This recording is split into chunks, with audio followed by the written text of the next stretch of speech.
gmail.com. Really excited about today's show. We have Sean. We have Sean Howe. You can find him at Twitter at Sean Howe, and that's Howe. Now, you could find him on his website is SeanHowe.com. The book we're talking about today is Agents of Chaos, Thomas King Forçade, High Times and the Paranoid End of the 70s. I read a chapter of this book in the Rolling Stone. It's an excellent book. This guy's an excellent writer. He captures the time. As you know, I have some connections to this story. But Sean Howe, are you there? I'm here. Hey, man, thank you so much. Before we get into your book, Agents of Chaos, Thomas King Forçade, tell us about yourself. Who is Sean Howe? Yeah, sure. I'm a writer in my 40s. I wrote a book before this called Marvel Comics: The Untold Story. And when I finished that book, I thought that was kind of a big, wide-ranging history. Maybe I'll bite off a little less this time. And it turned out that this book took me about 4 times as long to write. Yeah. So I'm emerging from hibernation with this book. And how's the book been received? Because from my perspective, you know, like growing up in that time in that neighborhood, I think, boy, we were such obscure people. Like, who would even want to read about us? Back then, we thought we were nobodies, you know? And now to have a guy write a book about this, like it's history, you know? Like, how's the book being received? It's getting really nice reviews. People are telling me they love it. It's just come out. There was an excerpt in Rolling Stone. There was an excerpt in Reason magazine. Oh, really? So trying to reach all the different political polls that I can. And it's been really terrific talking to people who were there.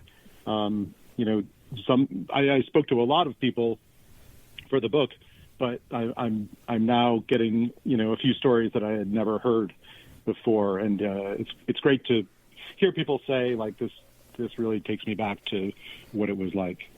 Yeah, I heard about the book through TrueAnon, because I subscribe to their, they send me their, I guess I'm on their mailing list or something. I heard about it that way. And it's really rare for me to find a guest on another show and say, hey, let me interview that guest, but I just love this topic. Now, people can meet Sean Howe in person if they go to the October 2nd at 7 p.m. in Los Angeles at the Stories Book and Cafe. And also to October 6th, he's going to be driving around, this guy, or flying, I guess. October 6th at 6:30 p.m. in Phoenix, Arizona, the Changing Hands Bookstore. Are you flying or driving? I think I'm going to fly, although it would be a really nice drive. Just that way I can stay in Los Angeles a little bit longer and see some friends. It is a nice drive. You clear your head out in those deserts, man. I love that drive. I spent a lot of time. I have made the drive. Like Tom Forçade, I spent a lot of time in Arizona myself. All right, let's start with this, man. So the book is mainly about Tom Forçade or all the hippies? I would say it's mainly about Forçade, but, I came across his story, or I came across the outlines of his story, and I was like, who is this guy that I've never heard of that seems to have had a hand in so many different subcultures, from the underground press to, major magazine of the 1970s, High Times, the punk rock movement. He was very active in fighting for journalists' rights. And yet, I'm interested in all of these things, but I had never heard his name. And the more I learned about him, the more intrigued I was, because he was such a man of mystery. So there would be these adventures that he would pop up in, and, he would be, alongside Hunter S. Thompson or Johnny Rotten, but there was also so much that was kind of under a veil about him. And as I kept finding out more about him, I realized, he might be a good way to talk about the 1970s in a larger spectrum. And there's kind of this story of the 1970s that kind of skips from, Altamont was the death of the 60s, and then we had Watergate, and we had gas lines, and then Reagan came along, and there's really not much to connect the 60s and the 80s. And so I wanted to sort of maybe fill in some of the gaps of that history.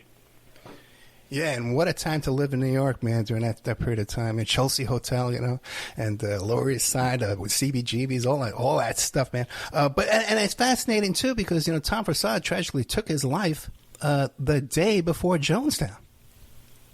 Right. So there were, people I spoke to who remember those two events, finding out about Tom's death and hearing about Jonestown on the radio. And it was, I think, a week before Harvey Milk was killed.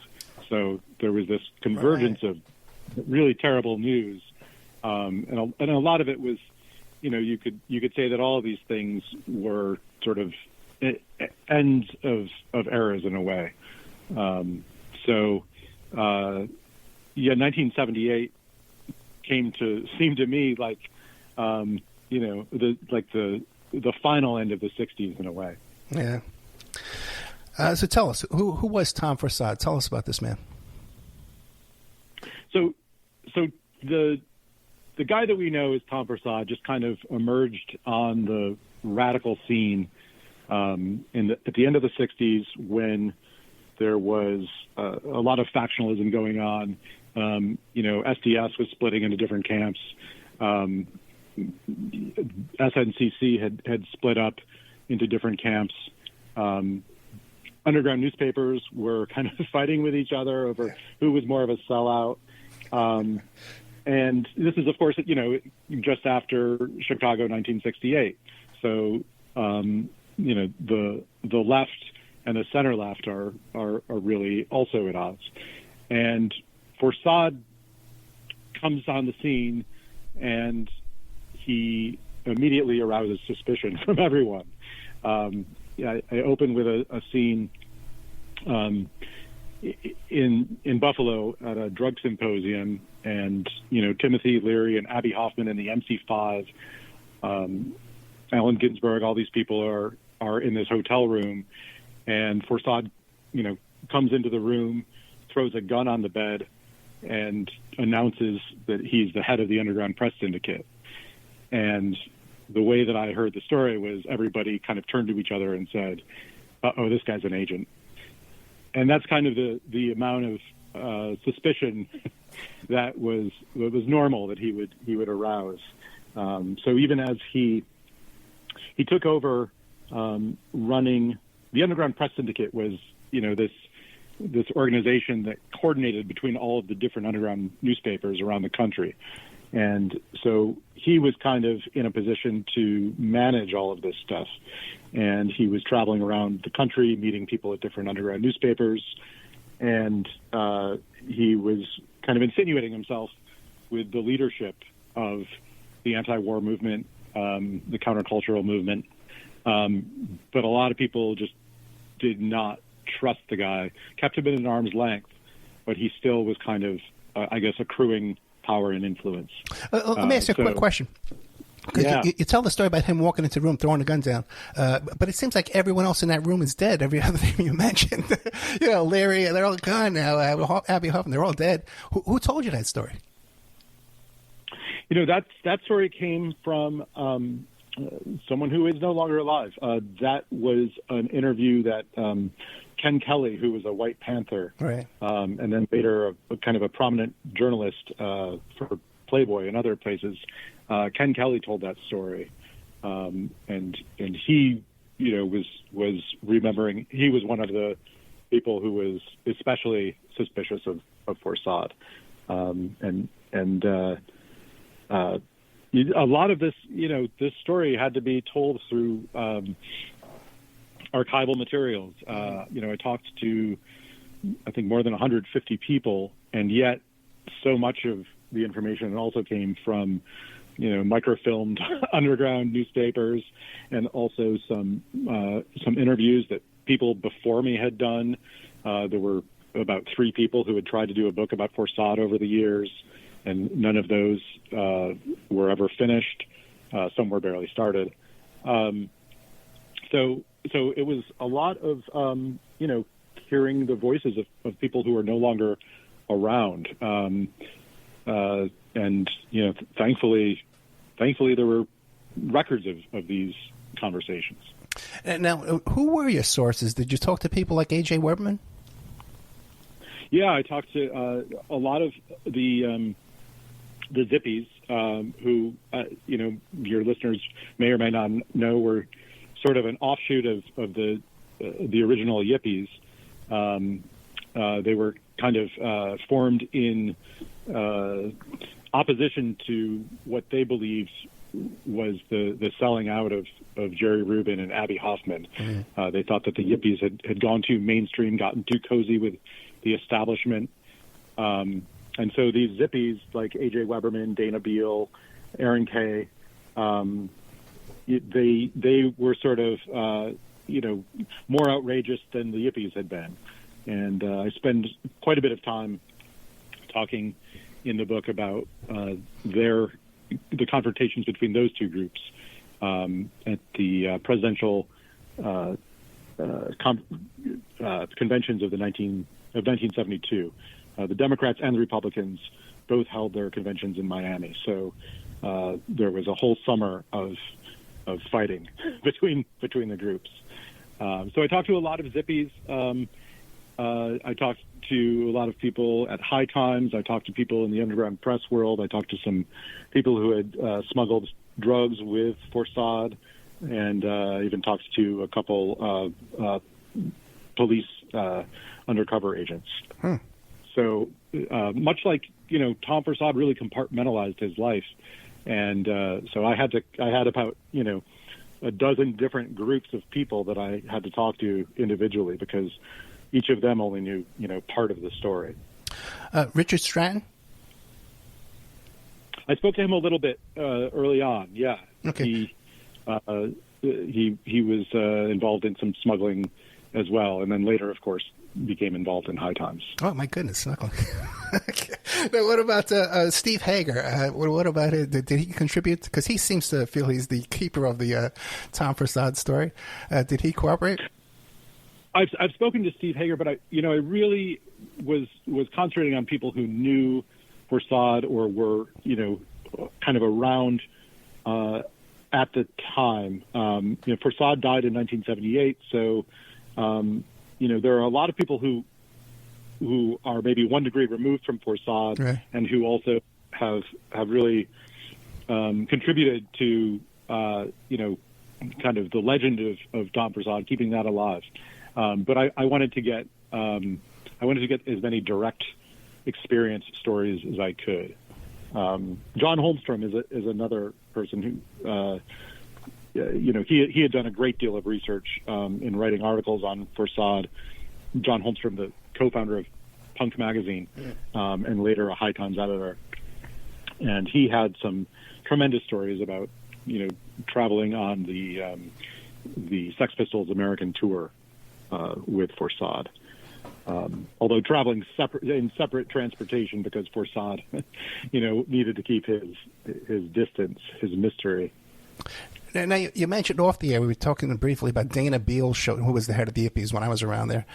You mentioned that Dana Beal showed up at one of your book signings and kind of not unlike Dana Beal, commandeered the microphone and took over. Right. Yeah. How did he receive your book?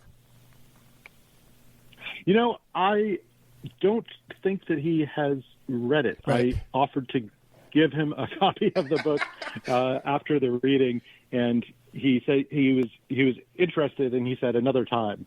So he actually sent me his address.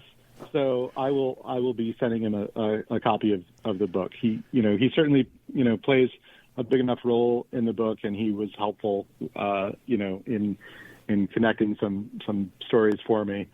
But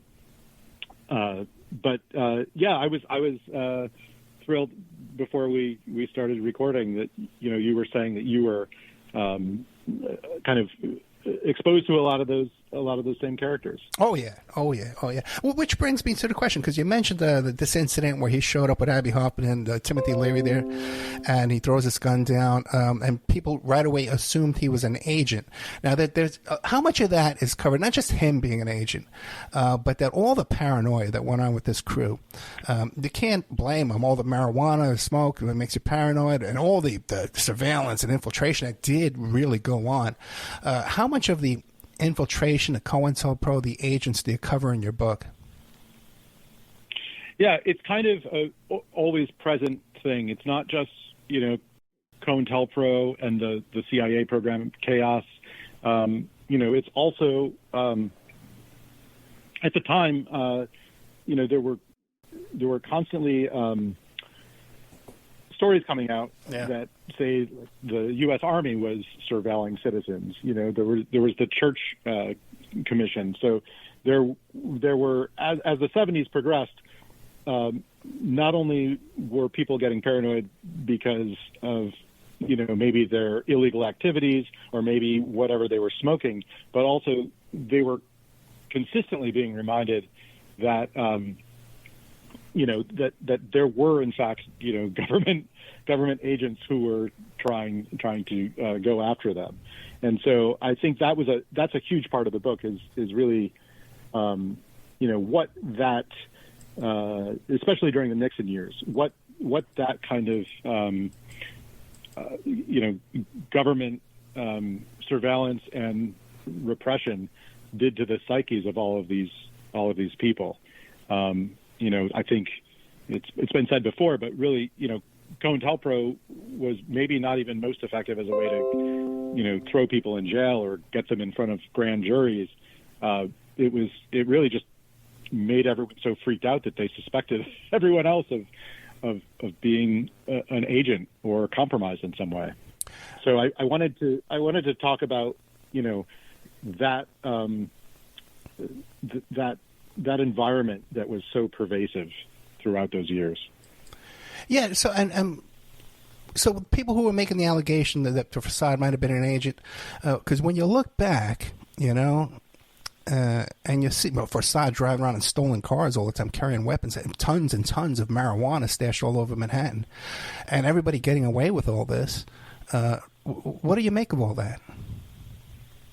Yeah, it's very easy to sort of present this story of a guy who's clearly working for the government. I mean, he comes on the scene with this assumed name. His real name was Gary Goodson. Right. He was from Phoenix, Arizona. But he comes on the scene. No one's ever heard of this guy. He has no background in the movement, as they call it. And he's suddenly brushing shoulders with the most influential people of the time, whether it's like John Sinclair of the White Panthers or Abby Hoffman and Jerry Rubin. So he's got this access to all these people. Then he starts microfilming with Bell and Howell all the different underground newspapers. There are several government agencies which then have subscriptions to the underground newspapers, and they've got their hands on all that. So the people who worked with Forçade at the Underground Press Syndicate even said, well, I couldn't understand, if he wasn't, an agent, why would he be doing this? Even as they were working for him. So, then as his drug business kind of increases, then a lot of people question, well, why didn't he get arrested? Yeah. And in fact, I could not get any DEA or BNDD, the predecessor agency. I could not get any files through FOIA on Tom Forçade. There were also allegations that he had plotted to assassinate Nixon in 1972, and so this is talked about in his FBI files, and the Secret Service is, part of this conversation. But I could not get any Secret Service files either.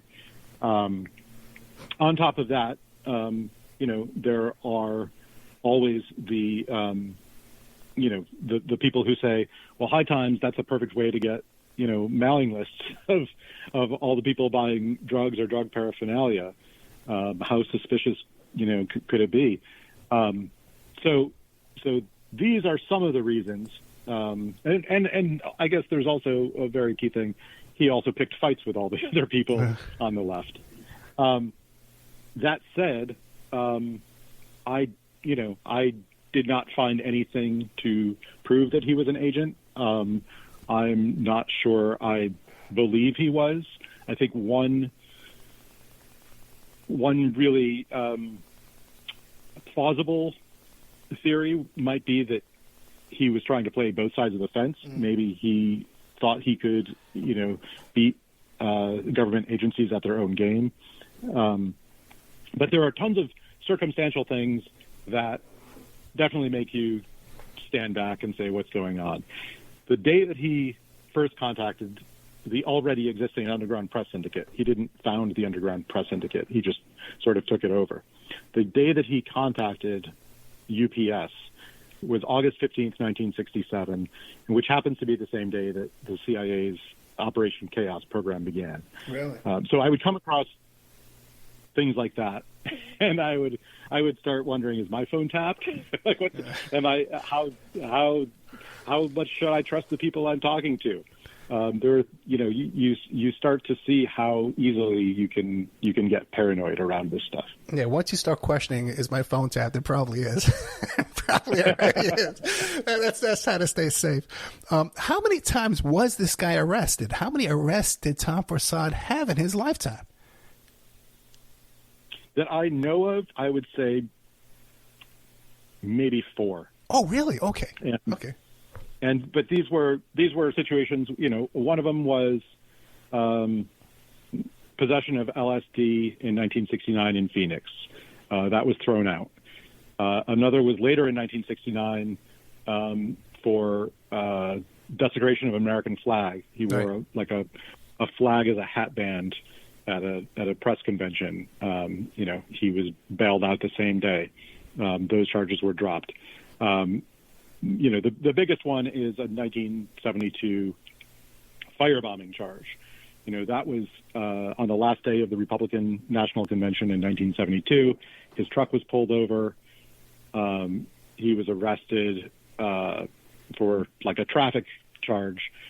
And then months later, the candles that had been in his vehicle were cited as evidence that he had plotted to blow something up. And that actually got to trial, but was thrown out pretty quickly. I think it was after that arrest that Forçade really stopped trying to be a public figure. I think that shook him up a little bit. At the end of 1972, he went kind of quiet for about a year and a half, and then High Times emerged in 1974. Yeah, very interesting. By the way, do we know who his attorney was for that case? It was the firebombing? I cannot remember at the moment, although it is in the book. I think Roger Lowenstein may have been the attorney. Because it's interesting, because Jerry Lefcourt was so involved with so many of the Yippie, he was Abby Hoffman's attorney for a long time, but with so many Yippie-type cases. And then later on, working for Jeffrey Epstein, he was part of the Jeffrey Epstein defense in Palm Beach down there. It's just, how does that happen, Yeah, Jerry Lefcourt was representing Abby Hoffman when Forçade and Abby Hoffman were fighting about, who owed who what for Steal This Book. And so Jerry Lefcourt remembered Forçade as a very weird, antagonistic individual, not surprisingly. Oh, so you did interview Lefcourt about the book?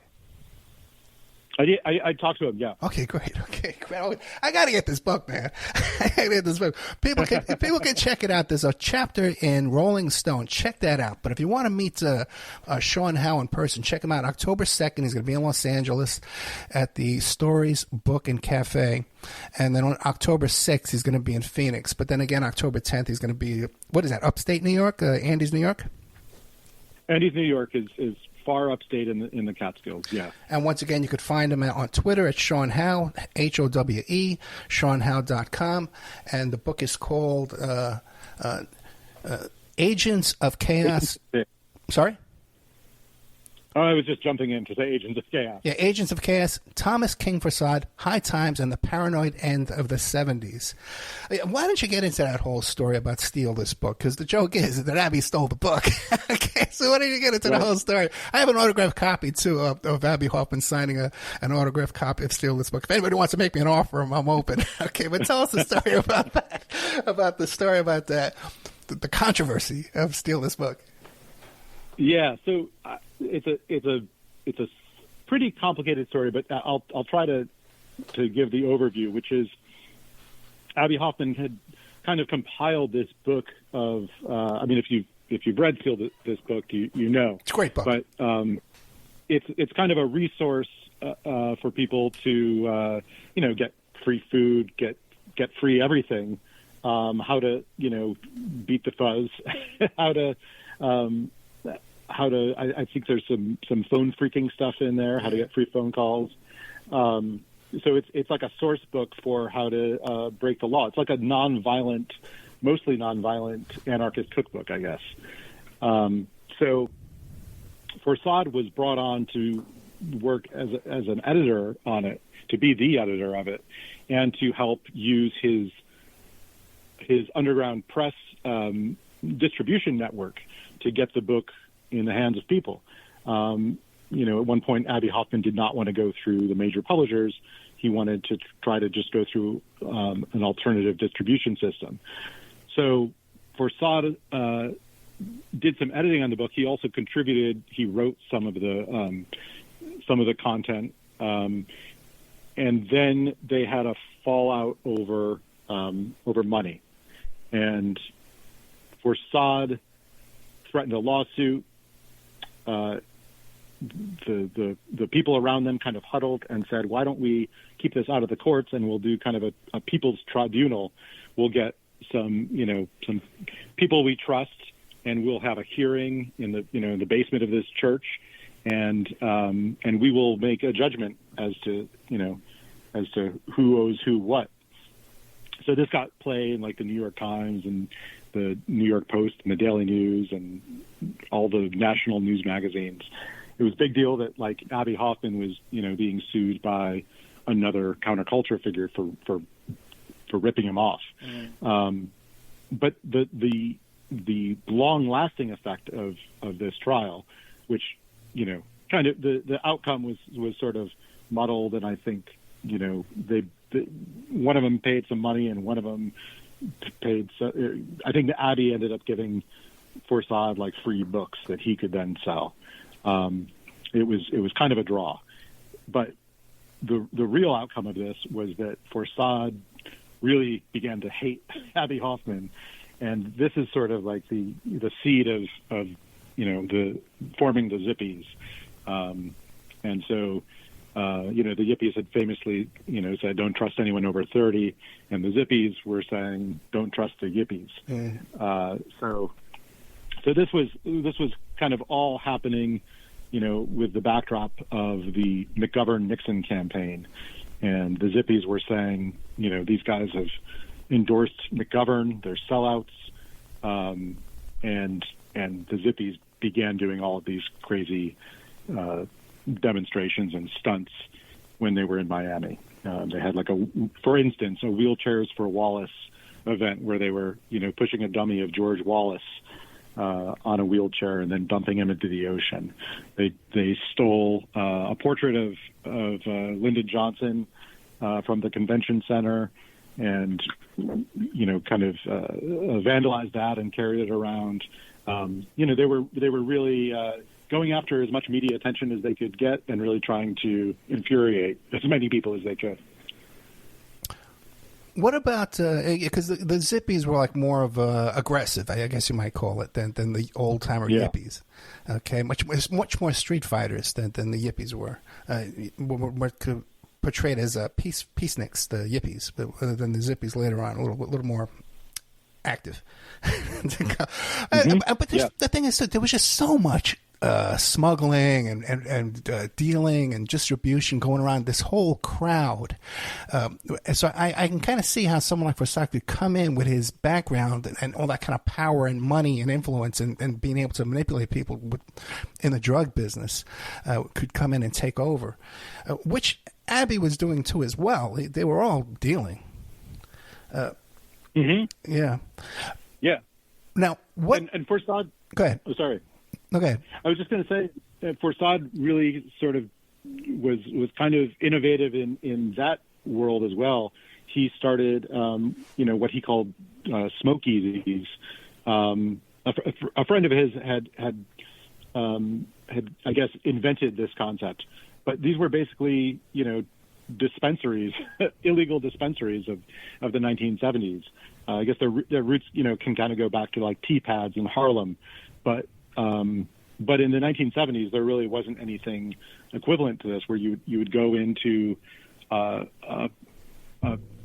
apartment and they would have like glass jars filled with all of the different kinds of strains of marijuana that you might want, and you could hang out there and sample the wares and then buy in bulk. So Forçade, even before High Times started, and in fact I think this was part of how he funded High Times, he was kind of perfecting the idea of the New York City dispensary.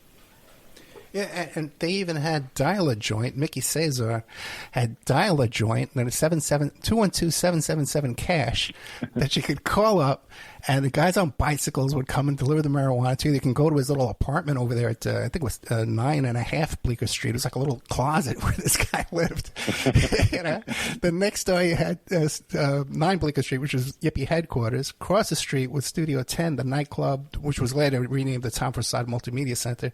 Above that was A.J. Weberman, the head of the Jewish Defense Organization and the Yippies. And John Draper, Captain Crunch, lived up there. He used to crash up there, too. You're right. The phone freak, yeah. So that was, man, what a time. What a time. What a time. Now you meant we talked. Go ahead. I was just going to say, I talked to John Draper a little bit, really? And, he was kind of cagey on something that I had heard, which was that Forçade had asked him to tap the phones at High Times, tap people's offices. Really? And he said, well, I didn't really, I might have, what did he call it? Maybe like I might have done a bridge tap or two. But he didn't really want to confirm that for me. Well, that's pretty good, man, because I remember being at Studio 10 one time when the phone company showed up because we had all these phone lines and that no one was paying a bill for. And they wanted to come in and find out what was going on, and we had to kind of like shoo them away. Okay, we didn't have time for Forçade there with his weapons, but we got rid of them quick enough. But which brings us to another point too, like the I guess what would you call it? Like the concert promotion type, like the shakedowns of the concerts, right? Yeah. Okay, what do you got there? Describe that. Sure. So Woodstock was going on just around the time that Forçade was, becoming a well, I was going to say a public face, but he didn't like his face photographed. But around the time that he was meeting all of these counterculture characters, and at the end of the 60s. And, Woodstock, quite famously, Abbie Hoffman tried to get up on the stage and make a speech about, it was actually about John Sinclair. It was about, freeing John Sinclair from prison for his marijuana sentence. And Pete Townsend smashed Abbie Hoffman with his guitar, and Abbie Hoffman left the stage. So that was kind of, a demonstration of, just how little the rock and roll scene wanted, politics involved on that level. So what a bunch of people decided to do was, in the rock festivals that followed Woodstock, they wanted to make sure they got a cut of the profits that they could then put into radical causes. So there was a lot of intimidating promoters and saying, like, look, we can reach the underground press, but you need to give us a cut. or in the case of there was a Randall's Island New York Pop Festival where they were, even more demanding, and they wanted, bands from, the local bands from the Bronx to play, and they wanted to be able to play Weather Underground communiques on the PA. And so I talk at some length about this Randall's Island fiasco, really. For starters, a lot of the bands were not getting paid, so canceled at the last minute. It was kind of a much uglier version of Woodstock. It wasn't quite Altamont, but it was a lot of people, breaking down fences and starting to riot a little bit. And one thing that would have been very interesting had the bands been playing is there was supposed to be a jam session with like Miles Davis and Jack Bruce and Eric Clapton. Wow. God knows what that would sound like, but it never happened. But there is footage of the Randall's Island Festival, and it looks pretty. It looked like a real downer. So Forçade, I guess that wasn't even enough. He also was involved in something called Winter's End, which was similarly a disaster. They couldn't get the permissions to hold the festival at the last minute, and that happened down in Florida, also in 1970. And there's, they talk about police chasing the promoters around a motel pool, and biker gang trying to rip off all the profits, and Johnny Winter doing so much acid that he was on stage for like 4 hours. Yeah, it was a bizarre collective of young lords and the White Panthers. And I think that's where, like, by the way, the Young Lords was Geraldo Rivera. Okay, worked for the Young Lords. And Felipe Luciano and Pablo Guzman, all these guys went on to these huge careers in TV and in radio.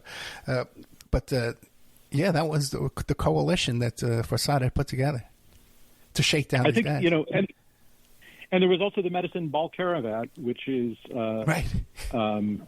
which was a way that Warner Brothers thought that they could follow up the Woodstock film success.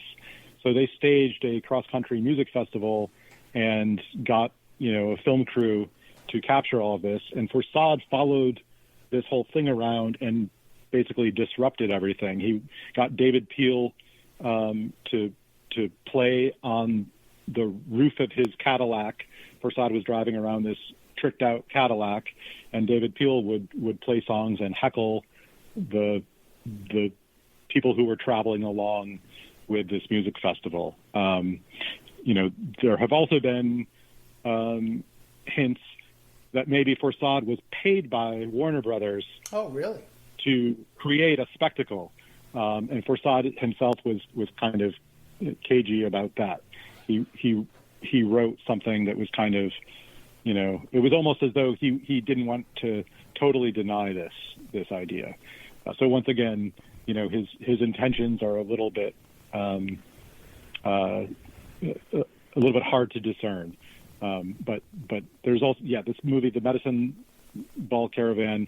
You can see footage of Forçade and David Peel, almost getting into a knife fight with one of the organizers. And that is definitely the highlight of that movie. Yeah, David Peel, another one just recently passed away in the past few years. Another loss that we've had here.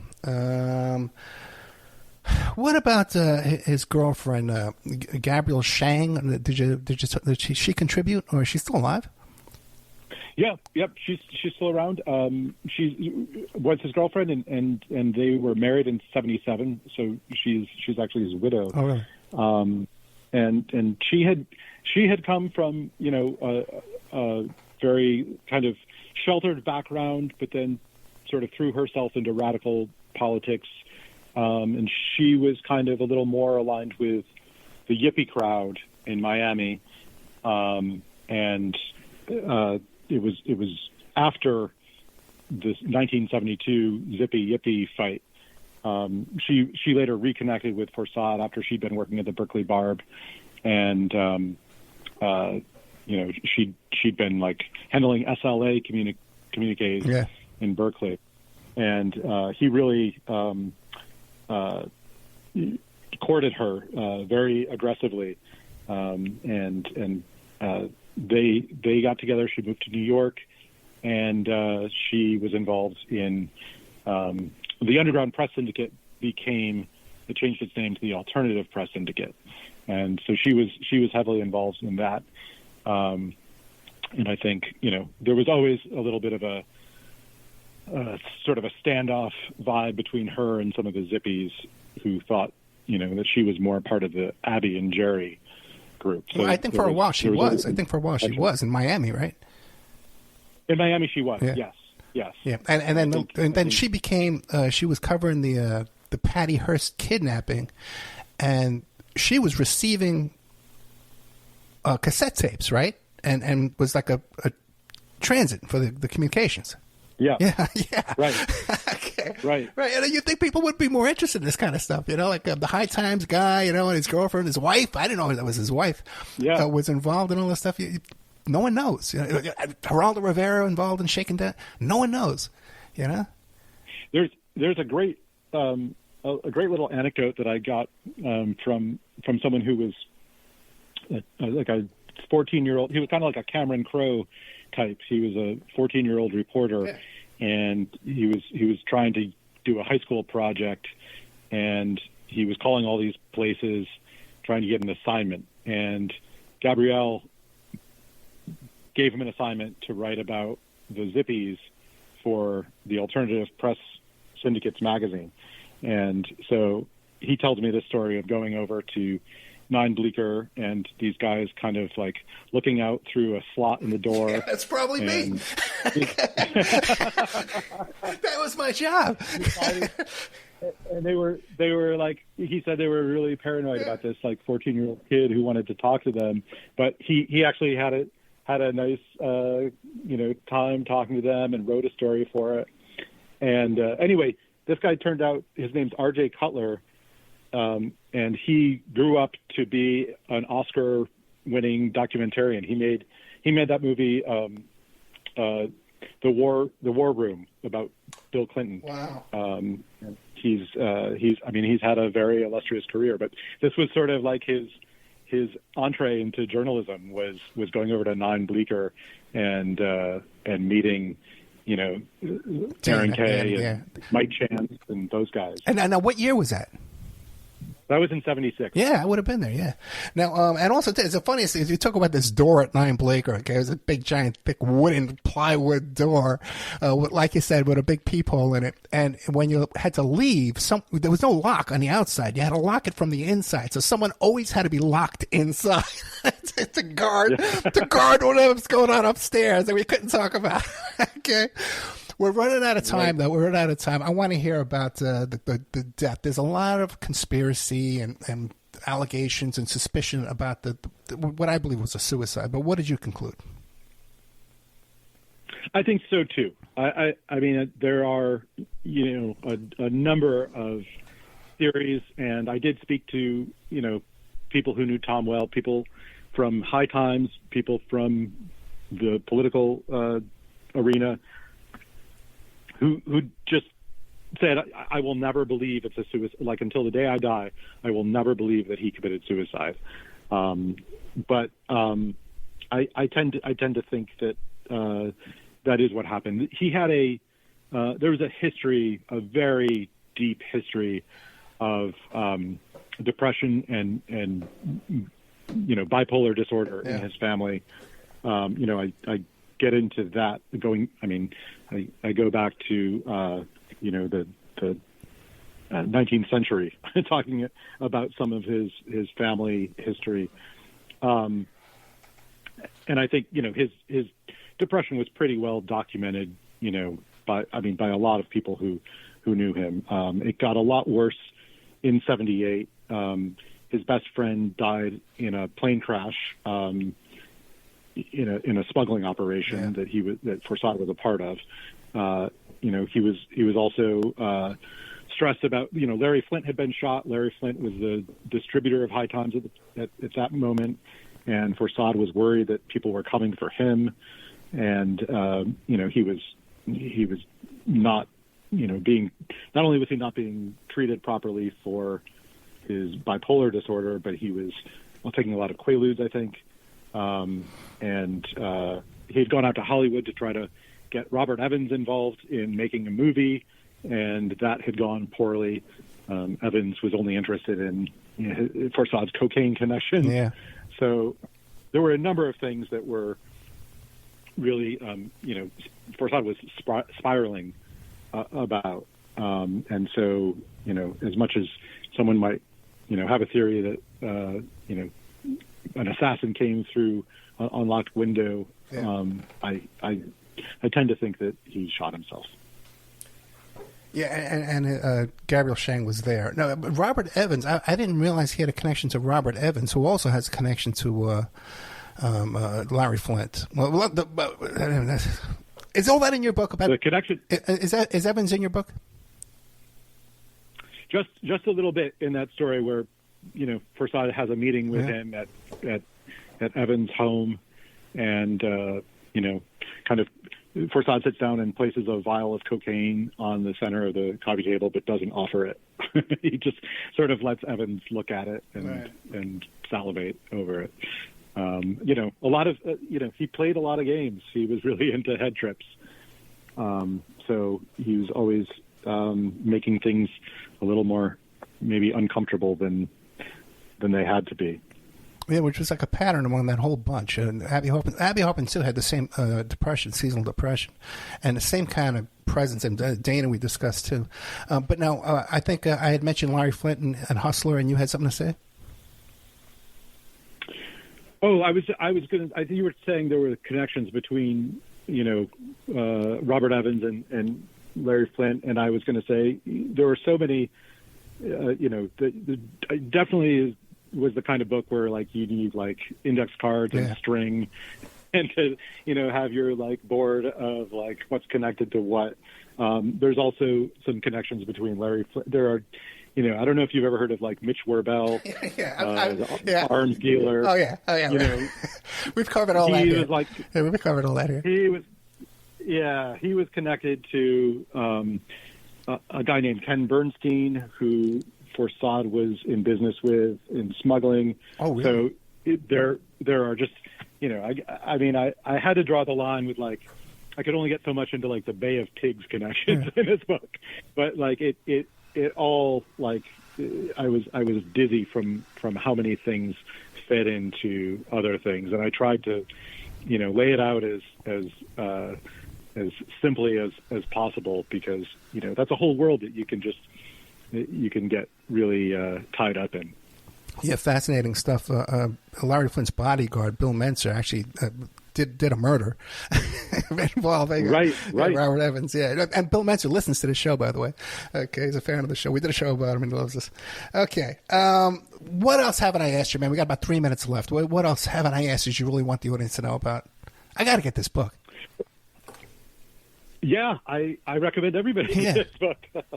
There's a lot in here that I think is relevant to, things that are going on in the world today about media objectivity. There's a lot about First Amendment press rights. Forçade had a case for press credentials that was used as precedent in CNN's case against Donald Trump's administration when Jim Acosta couldn't get press rights. They used Tom Forçade's case to win that. There's a lot about the Fourth and Fifth Amendments, and there's a lot about just people fighting, people of similar political persuasions who are not trusting each other, accusing each other, and not really working together. That I think in 2023 is really is hugely relevant. Yeah, such a different world. Such a different world. Sean Howe, you could find Sean Howe on his website, SeanHowe.com. That's spelled Howe. By the way, he's on Blue Sky, too. He's got like 1,000 followers on Blue Sky. I don't know how he pulled that off. But you can find him on Sean Howe and Blue Sky. I got like 5. I got like 5 followers on Blue Sky. I got in early. Yeah, I'm sure you did, man. Twitter, you could find him on Twitter, Sean Howe on Twitter. And this book we've been talking about, okay, it's called Agents of Chaos, Thomas King Forçade. High Times and the Paranoid Ends of the 70s. I'm sure we haven't covered everything, but if you just want to check out the first chapter, it's in the Rolling Stone. It's very well written, man. Covers there's a lot of meat in there right there. He's written another book called The Untold Story about Marvel Comics. So check that out too as well. You want to meet him in person? Hey, meet him in person. Bring a pie. Throw a pie at Sean Howe in memory of Tom Forçade, who invented the pie throwing, by the way, before Aaron Kay. October 2nd, Los Angeles, 7 p.m. Stories Book and Cafe. And then also to October 6th in Phoenix at the Changing Hands Bookstore. October 10th, this guy's flying all over the place. Diamond Hollow Books in Andes, New York. Sean Howe, thank you so much. Thank you. So great to talk to you. Great stuff, man. Great stuff. I'm really looking forward to reading this book. SeanHowe.com. Good night, my friend.